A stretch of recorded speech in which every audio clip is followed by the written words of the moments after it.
नमस्कार प्रिय विद्यार्थियों, जेएनयू रेनेसा ऑनलाइन प्लेटफॉर्म पर आपका स्वागत है। मित्रों, सबसे पहले तो मैं उन विद्यार्थियों को हार्दिक शुभकामनाएं प्रकट करता हूं जो हाल ही में कॉलेज सहायक प्रोफेसर भर्ती परीक्षा की लिखित परीक्षा में पास हुए हैं और साक्षात्कार के लिए सफल घोषित किए गए हैं। और जो विद्यार्थी कुछ पॉइंटों से या कुछ अंकों से रह गए हैं, उनके लिए भी मेरी यही सलाह है कि वो बिल्कुल उदास और निराशा से जो घिरे हुए बादल हैं उनसे वो मुक्त हो जाएं, क्योंकि बहुत जल्दी आपको 103 सीटों के साथ में आरपीएससी कॉलेज सहायक प्रोफेसर का पुनः एक बहुत अच्छा मौका मिलने वाला है। मित्रों, अब विद्यार्थियों के बड़ी मात्रा में फ़ोन इस बात के लिए आ रहे हैं कि साक्षात्कार क्या होगा, कैसे होगा, कितने अंक फाइनल मेरिट जा सकती है। तो यहाँ पर मेरा कुछ मत है और उसी मत को प्रकट करने के लिए मैं आपके समक्ष उपलब्ध हुआ हूँ। पहली बात तो ये बिल्कुल भी महत्वपूर्ण नहीं है कि अंतिम चयन की मेरिट कितनी होगी, क्योंकि ये सवाल बेहद अनावश्यक सवाल है। यदि मैं आपको अंतिम चयन वाली मेरिट बतला देता हूँ तो या तो उससे आप हतोत्साहित होंगे या उससे आप प्रोत्साहित होंगे। प्रोत्साहन कई बार अत्यधिक आत्मविश्वास की सृष्टि करके आत्मविश्वास में असंयम की रेखा लाकर अहंकार बन जाता है और साक्षात्कार में वह भी नुकसान कर देता है। और हतोत्साहित हो गए तो साक्षात्कार ना देने का मन ही बन जाता है। इसलिए और दूसरी बड़ी सच्चाई ये है कि 24 अंकों का आरपीएससी कॉलेज सहायक प्रोफेसर का साक्षात्कार होता है और इस 24 अंक में से 5 अंक भी आते हैं और 21-22 अंक भी विद्यार्थियों के देखे गए हैं। और ये अंक किसी भी जुगाड़ के मोहताज नहीं है। ऐसे विद्यार्थी अनावश्यक परिश्रम ना करें कि अब हमको जुगाड़ करना है, वरना तो मामला एकदम चौपट है। आपको विशुद्ध इंटरव्यू की तैयारी पर ध्यान देना है। 24 अंक में से हम अपनी मेहनत के द्वारा, अपने वाचिक संप्रेषण के द्वारा कैसे 21 और 22 अंक हासिल करें। अब सवाल यह है, सवाल यह भी नहीं है कि हमारे इतने अंक आए हैं, कट ऑफ से हम इतनी ऊपर हैं। सवाल यह है कि अब हमें कैसे कुछ करना है। हालांकि आरपीएससी ने कुछ सवाल इसमें डिलीट किए हैं, उनकी उन्होंने सूची जारी नहीं की है। वो तो हम आरटीआई के द्वारा भी यदि अपने अंक जानना चाहते हैं कि हमने कितने अंक प्राप्त किए तो फाइनल मेरिट निकलने के बाद में उसका भी प्रावधान होता है। पर मैं समझता हूँ कि इन सब बातों पर ध्यान ना लगा करके अब हमारा पूरा फोकस होगा, वो होगा 24 अंक पर। क्योंकि नीचे की श्रेणी का विद्यार्थी भी अच्छे अंक यदि साक्षात्कार में ले आता है तो उसके पास होने की संभावना बढ़ जाती है। वैसे मैं आपको याद दिला दूं, जैसे कॉलेज लेक्चरर का परिणाम आया था, उस परिणाम के साथ ही मैंने एक घोषणा की थी, आज उसको पुनः याद दिला देता हूं कि 135 अंक कट ऑफ जाएगी। याद करो, आप ये सोच सकते हैं कि 10 अंक मेरिट कम नीचे कैसे चली गई। इसका पता भी साक्षात्कार के बाद में सभी विद्यार्थियों को चल जाएगा। 124.73 की मेरिट का समानुपात निकालने के लिए ओबीसी, ईडब्ल्यूएस और जनरल, तो उसमें बच्चों की संख्या कुछ बढ़ी भी है। मित्रों, खैर फिर यहाँ कट ऑफ और फाइनल मेरिट इन सब का हमसे कोई इस समय कोई संवाद धर्मिता करने का कोई बिंदु नहीं है। बिंदु ये है कि हम पास हो चुके हैं और हमें साक्षात्कार देना है। तो उसके लिए पहले 2 चीज़ों से उबर जाओ आप। मेरी आप इसको व्यक्तिगत नसीहत माने। और एक चीज़ ये कि क्या कोई साक्षात्कार में जुगाड़ चलता है या किसी मेंबर की तलाश की जाए, बिल्कुल अनावश्यक है। पहली बात तो ये।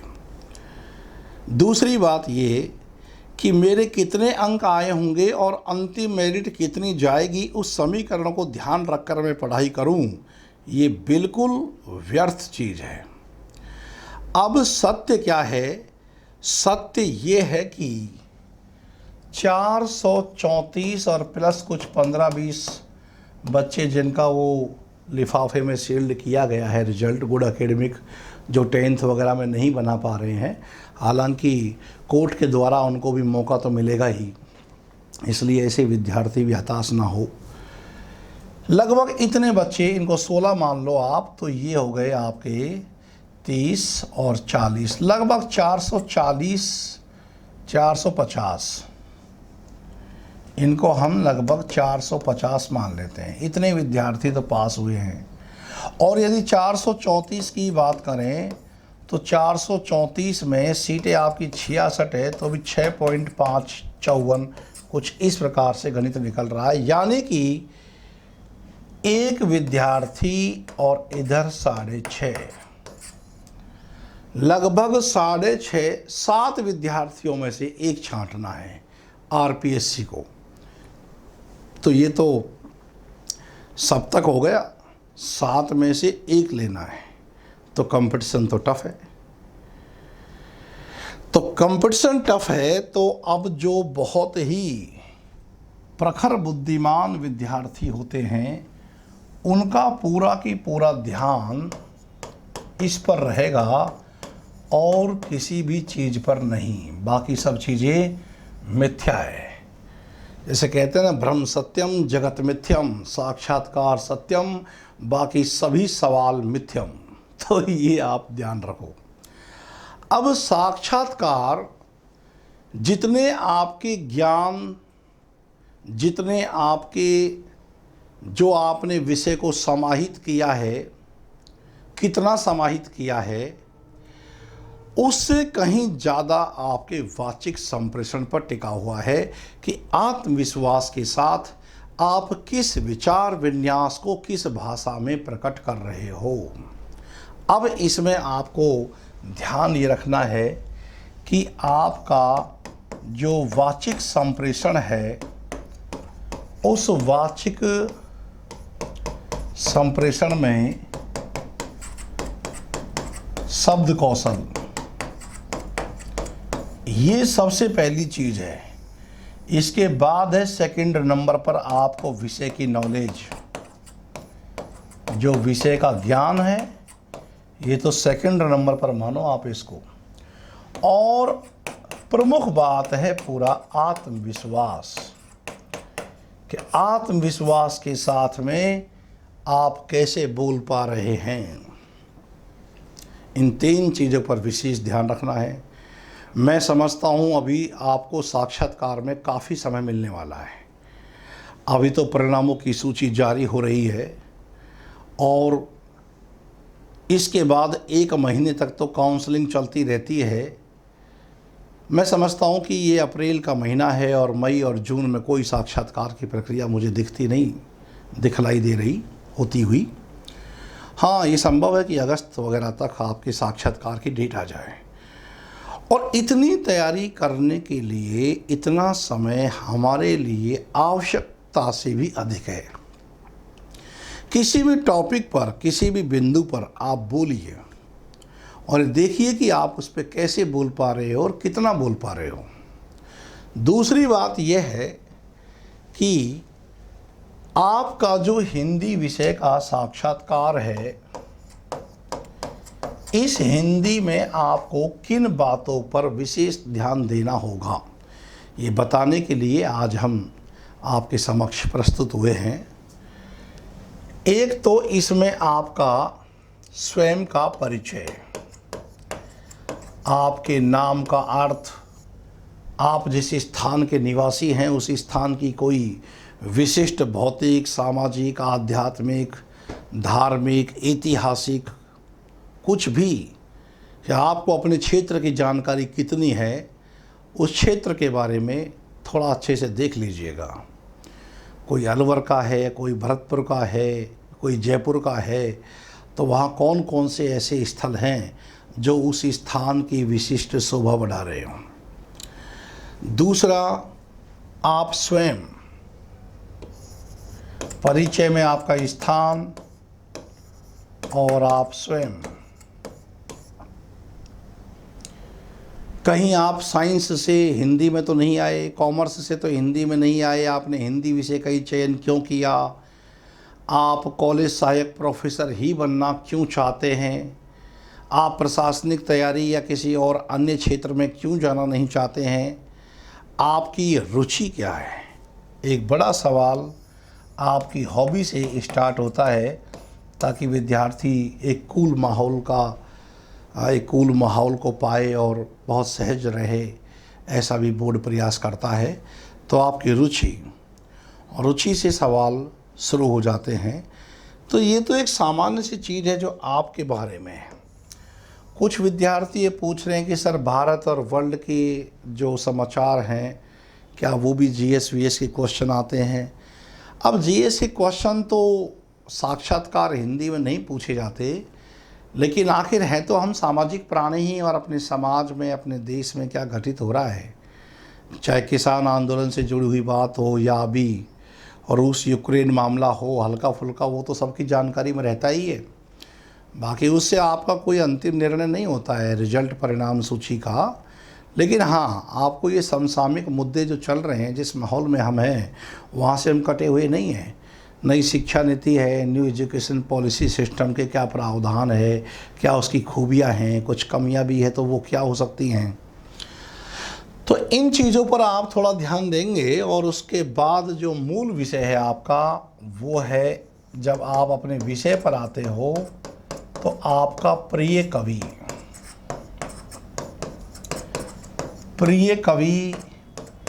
या वो प्रिय साहित्यकार, जिसमें गद्यकार भी हो सकता है। प्रिय कवि तो बल्कि आप एक आदिकाल से, भक्ति काल से, रीति काल से, आधुनिक काल से, सभी से तैयार कर लें। क्योंकि आपने तो कर लिया तुलसीदास और आपसे पूछ लिया भाई आदिकाल में आपके प्रिय कवि कौन है, तो आप क्या कहोगे कि सर आदिकाल में कोई कवि प्रिय नहीं है, केवल भक्ति काल में प्रिय है, ऐसा कह सकते हैं हम? नहीं ना। तो आदिकाल से, भक्ति काल से, रीति काल से, आधुनिक काल से एक एक कवियों को तो विशेष रूप से ध्यान रखो, और उनकी कविताओं के संदर्भ में यदि आपने प्रिय कवि कह ही दिया है तो फिर उसका मतलब भी समझाओ आपकी प्रिय कवि क्यों हैं। उस धारा में दूसरे भी कवि हुए हैं, वो क्यों नहीं बन पाए? और जब प्रिय कवि है तो उसकी कम से कम 10 पंक्ति लगातार सुना दीजिए आप। तो इस चीज़ को ध्यान रखो। आपका प्रिय कवि या गद्यकार, ये प्रेमचंद आपने बोल दिया गद्यकार में, तो प्रेमचंद के पूरे उपन्यास, उर्दू उपन्यास कब प्रकाशित हुए, किस उपन्यास में कौन सी समस्या है, प्रेमचंद अन्य साहित्यकारों से कैसे भिन्न है, आज उनकी क्या प्रासंगिकता है। आज तो वैसे भी किसानों की सामूहिक आत्महत्या के मामले आ रहे हैं। संजीव का एक उपन्यास भी आया, फांस, जो इसी समस्या को उठाता है। इस प्रकार के जो कुछ चीज़ें हैं, उनको जोड़ करके आपको देखना चाहिए। तो मित्रों, एक तो प्रिय कवि और साहित्यकार, और एक है आपका हिंदी साहित्य का इतिहास। ये बहुत अधिकतर तो इंटरव्यू पूरा यहीं से होता है। हिंदी साहित्य के इतिहास में जो 4 कालखंड हैं, जो बहुत आसानी से हम उनका नाम गिना देते हैं कि भाई एक आदिकाल है, भक्ति काल, रीति काल और आधुनिक काल। इनमें इन कालखंडों की विशेषता, आदिकाल में है तो क्या है, जैन पढ़ते हैं, सिद्ध पढ़ते हैं, नाथ पढ़ते हैं और रासो साहित्य पढ़ते हैं। अमीर खुसरो विद्यापति का भी नाम यहीं आता है। अन्य लौकिक और गद्य रचनाएँ भी लिखी गई है, उन सब की एक सामान्य जानकारी और पूछ ले भाई बताओ नाथों में और सिद्धों में क्या अंतर है, कोई चारण साहित्य की 4 विशेषता बताओ, कोई 2 भाव पक्ष की बताओ, 2 कला पक्ष की बताओ, पृथ्वीराज रासों के बारे में आप क्या जानते हैं। ये सामान्य से सवाल है और आप सब ने पढ़ रखे हैं, लेकिन बोल नहीं रखे हैं, पढ़ रखे हैं। राजस्थान के विद्यार्थियों की इस कमजोरी से सब लोग वाकिफ़ भी है कि बोलने में उनको दिक्कत आती है। तो उस दिक्कत को सुधार लो, क्योंकि वहाँ तो जो बोलेगा सो पाएगा। आपके अंदर कितनी नॉलेज है इसको कैसे जान रहा है बोर्ड? आपके बोलने से जान रहा है।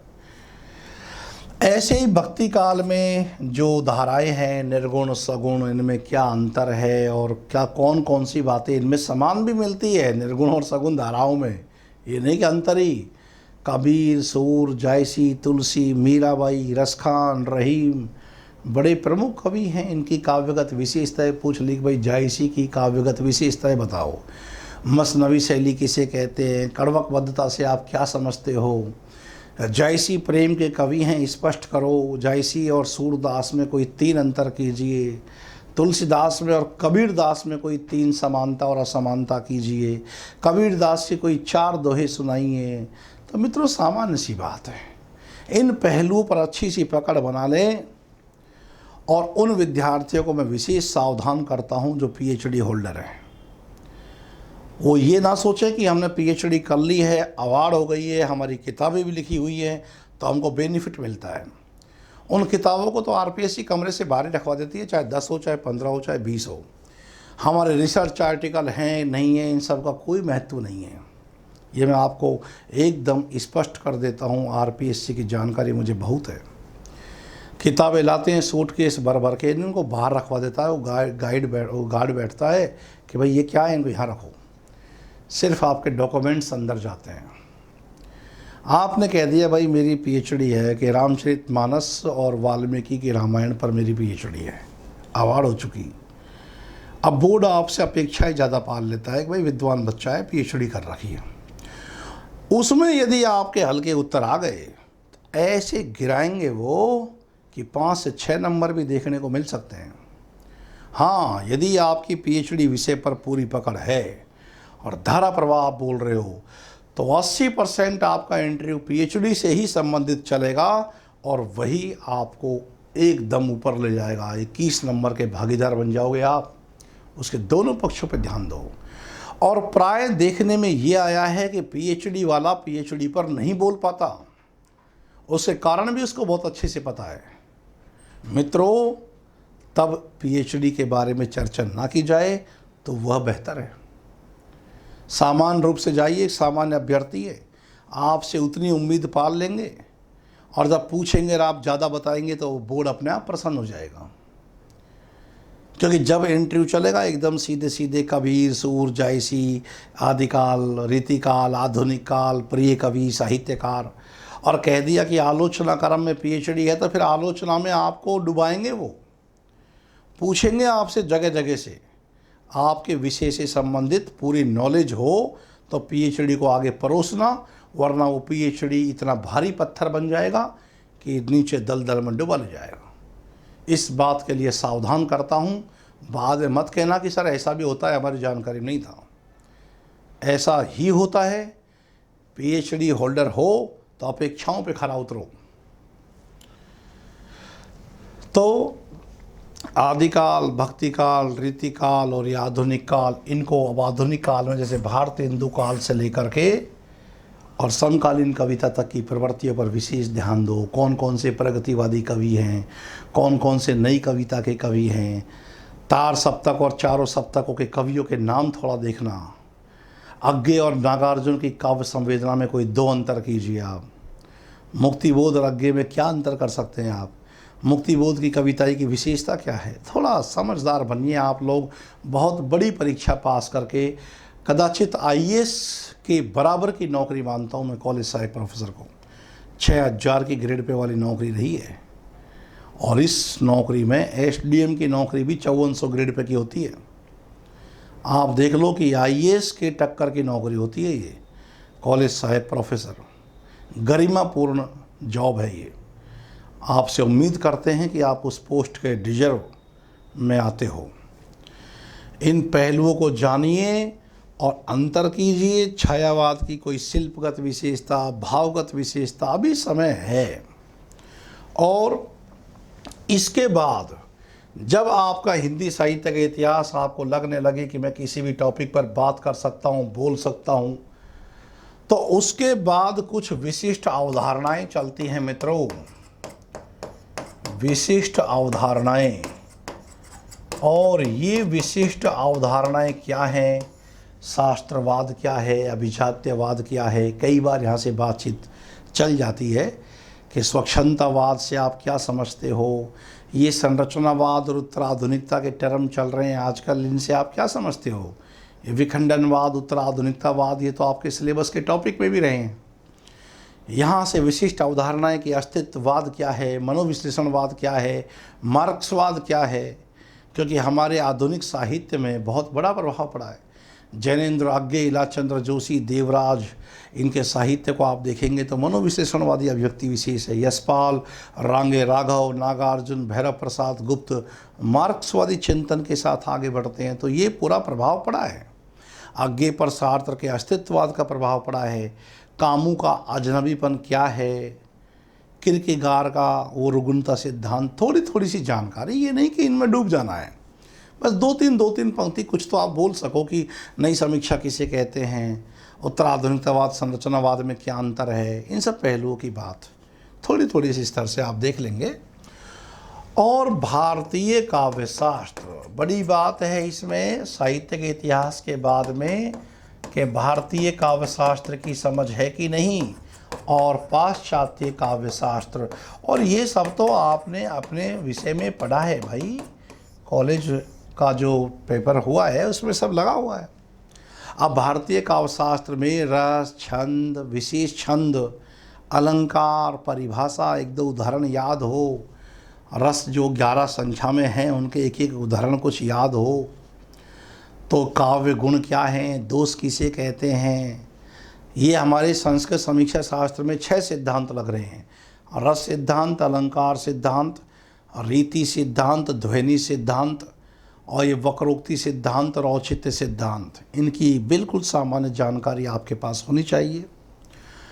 और इनकी पुस्तक भी प्रमुख जो काव्यशास्त्रीय विद्वान रहे हैं, कुंतक की वक्रोक्ति जीवितम, वामन की काव्यालंकार, सूत्राणी, भामा की काव्यालंकार, दंडी की काव्यदर्श, जगन्नाथ की साहित्य दर्पण, वो विश्वनाथ की साहित्य दर्पण, पंडितराज जगन्नाथ की रस गंगाधर, भरतमुनि का नाट्य शास्त्र, ये सब किताबों के भी नाम पूछ लेते हैं। वो रुयक का अलंकार सर्वस्व, बहुत अच्छी पुस्तक है। रुद्रट की काव्यालंकार, इनके नाम पूछ सकते हैं। उद्भट ने भामा विवरण और काव्यालंकार सार संग्रह लिखा है, तो इन किताबों के थोड़े नाम और सिद्धांतों की जानकारी।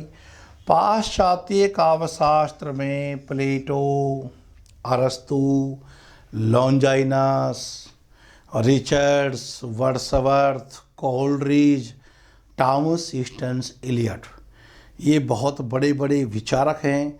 पूछ लेंगे कि लॉन्जाइनस के औदात्य सिद्धांत से आप क्या समझते हो। कई साक्षात्कारों में बच्चों से पूछे गए सवाल कि निर्व्यक्तिकतावाद क्या है इलियट का। इन सब पहलुओं को अच्छे से आप जान लेंगे। यदि आपके हिंदी साहित्य का इतिहास और ये दोनों काव्यशास्त्र के पहलू तैयार हैं, आपका प्रिय कवि तैयार है, आपका लगभग 80% साक्षात्कार का जो रूप है वो तैयार हो चुका है।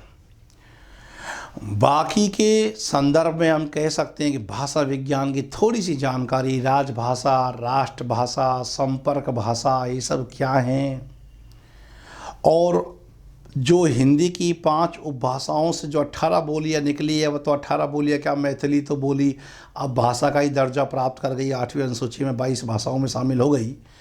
इन सब की जानकारी, कौन से अपभ्रंश से कौन सी उपभाषा निकली, कौन सी उपभाषा से हमारी बोली का संबंध है, पश्चिमी हिंदी में कौन कौन सी शामिल है। कुछ सामान्य से सवाल कि भाई राजस्थानी जो भाषा है ये 8वीं अनुसूची में शामिल क्यों नहीं हो पा रही, कुछ सामान्य सी बातें। राजस्थान में कौन कौन सी बोलियाँ बोली जाती हैं, राजस्थान के कौन कौन से प्रमुख साहित्यकार आदिकाल के हैं, कौन से मध्यकाल के हैं, कौन से आधुनिक काल के हैं, कौन से अच्छे साहित्यकार ऐसे हैं जो अभी भी, नंद किशोर आचार्य जैसे बड़े कवि मौजूद हैं साहित्यकार, कौन कौन से नाटककार हैं जो लिख रहे हैं अभी। तो ये सब राजस्थान के साहित्यकार, यादविंद शर्मा चंद्र है, उससे पहले मीराबाई को विशेष तैयार कर ले आप, या मणि मधुकर है, विजयदान देथा है, बहुत बड़े बड़े साहित्यकारों के नाम हैं, उनकी जानकारी आपके पास होनी चाहिए। व्याकरण का पहलू ऐसा है कि व्याकरण में ये संधि, समास, उपसर्ग, प्रत्यय, इनकी एक परिभाषा तो आपको याद होनी चाहिए। पद किसे कहते हैं, वर्ण क्या है, ध्वनि क्या है, हालांकि कॉलेज सहायक प्रोफेसर के साक्षात्कार में प्राय देखा गया है कि वो व्याकरण के टॉपिक डिस्कस नहीं करते हैं। हाँ, वो टीजीटी, पीजीटी, केवीएस, एनवीएस में ज़रूर व्याकरण पे चल जाती है बात। आपसे कोई भी एक कविता कही जा सकती है कि आप बोर्ड पर पढ़ाइए, तो बोर्ड पर पढ़ाने का उसका जो आपका तरीका है वो ऐसा हो कि उसकी व्याख्या काव्यशास्त्रीय दृष्टिकोण से, भावार्थ के दृष्टिकोण से की जाए। रस कौन सा है उसमें कौन सा गुण है, कौन सी रीति है, उसमें अनुभाव, तमाम चीज़ों को थोड़ा आप देख कर प्रैक्टिस कर लें कोई भी एक कविता को ठीक से पढ़ा करके। और ये सब पहलू है मित्रों। और बड़ी बात तो ये है कि हम आत्मविश्वास से कितने भरे हुए हैं। कुछ ही पूछ ले भाई आपके अपने कोई 2 गुण बताओ, 2 अपने कोई अवगुण बताओ, तो ये थोड़ी कह देंगे सर हमारे अंदर अवगुण तो कुछ है ही नहीं। तो इन सब चीज़ों को पहले से सोच कर रखो, बिल्कुल कूल रहो। अतिरिक्त जोश में आने की आवश्यकता नहीं है और ना ही इस बात की आवश्यकता है कि यार मेरा होगा कि नहीं होगा। अब तो इसकी बिल्कुल आवश्यकता नहीं है। यह है कि हाँ, हमारे सामने 24 अंकों का एक साक्षात्कार है और मेरे पिछले कई विद्यार्थियों ने 21 अंक प्राप्त किए हैं। मैं कैसे कह दूं कि जग जुगाड़ जैसी कोई चीज़ होती है या उसी से ऐसा मिलता है। बहुत सारे विद्यार्थी पिछली बैच में सेलेक्ट हुए हैं, इसलिए ऐसा बिल्कुल भी नहीं है। बिल्कुल कूल माइंड रह करके अपने आप पर पूरा विश्वास रखो और कोशिश करो कि बेहतर से बेहतर आप अपने वाचिक संप्रेषण को प्रस्तुत कर सको, क्योंकि आपकी जो शब्द योजना है वो आपको डिफरेंट बनाती है, वो अलग बनाती है। और बाकी एक सामान्य आचार विचार होता है कि कैसे उठना बैठना होता है, क्या ड्रेसिंग सेंस है, कैसे अंदर कमरे में प्रविष्ट करें, उन सब बातों की तो हम चर्चा करते ही रहते हैं।